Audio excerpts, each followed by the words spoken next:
Welcome. We're here at Global Derivatives TV with Dr. Greg Davies. And Doctor, if you just want to start off giving us a background on what you do in behavioral finance and at Barclays. Sure. So Barclays really was unique in the world in setting up a behavioral finance unit 5 years ago. So we've had a dedicated team of behavioral finance specialists working to understand clients' needs, behavior in the markets for more than 5 years now. We're in the wealth management side, so really what we're trying to do is less to predict the markets and more to help investors to respond to the markets in ways that will help them to overcome their own emotional biases. Okay, so walk me through the process with your clients from intake to onboarding. How do you do these assessments? Well, typically the starting point for us is a financial personality assessment. We have a proprietary psychometric tool that enables us to measure our clients on 6 different dimensions of financial personality.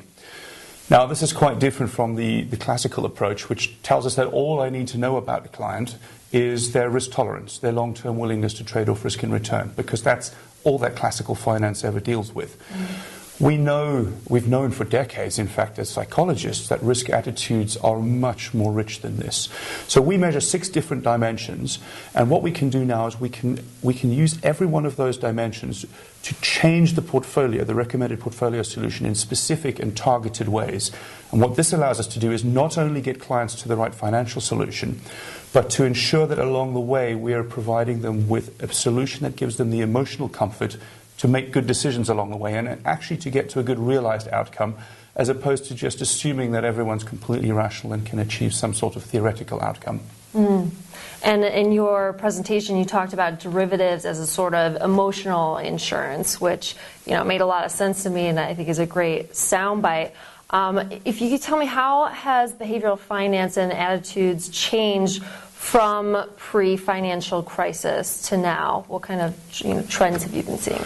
Well, the most fundamental is it's become better known. So although behavioral finance is perceived as being a really new field, actually there's academic research on financial decision-making going back 5 or 6 decades now.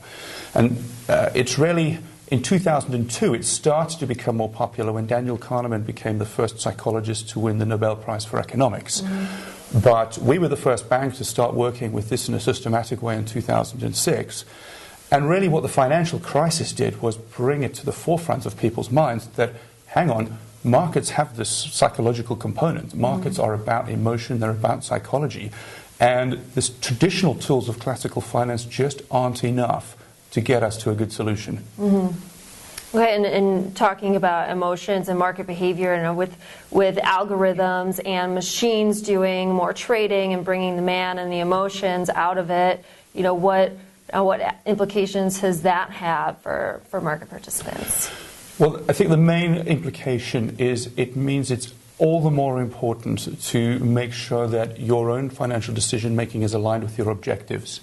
And by that, I really mean thinking longer term, making sure that you find your ways of overcoming what we call the zone of anxiety, the short-term ups and downs that we live with.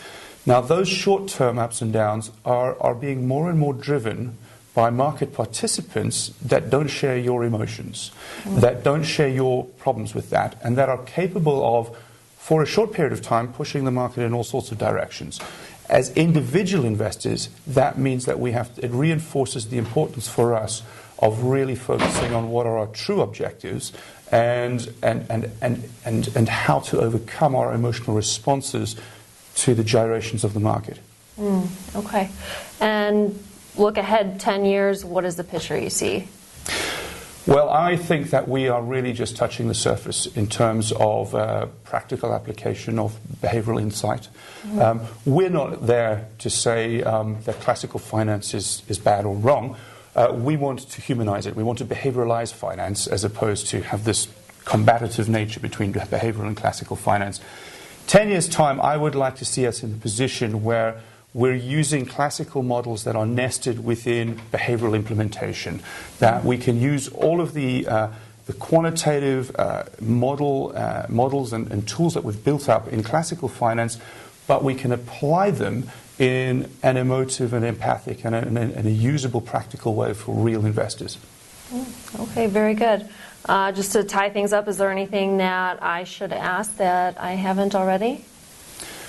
I don't know, I could speak about this for days, which is not a good thing. I think for me, the big thing is there are a lot of people who talk about behavioral finance now. It's a very easy thing to talk about because everyone likes to talk about psychology. Everyone's interested in themselves. Mm-hmm. What we've found doing this for the last 5 years is it's not enough. We can't just rely on anecdotes and advising people about how emotions are important. You actually have to change the structure of the portfolio you give people. You have to focus on changing your decision-making process. And as a financial industry, we have to make sure that if we've got these behavioral ideas that are going to help customers or investors, we need to implement it through our sales processes, through our IT systems, through our approach to client solutions, across the board. Because merely going in there and saying, you shouldn't be irrational, you shouldn't be emotional, is never going to solve the problem. Mm-hmm. Very good. All right, well, thank you very much for your time, and stay tuned for more interviews here at Global Derivatives TV.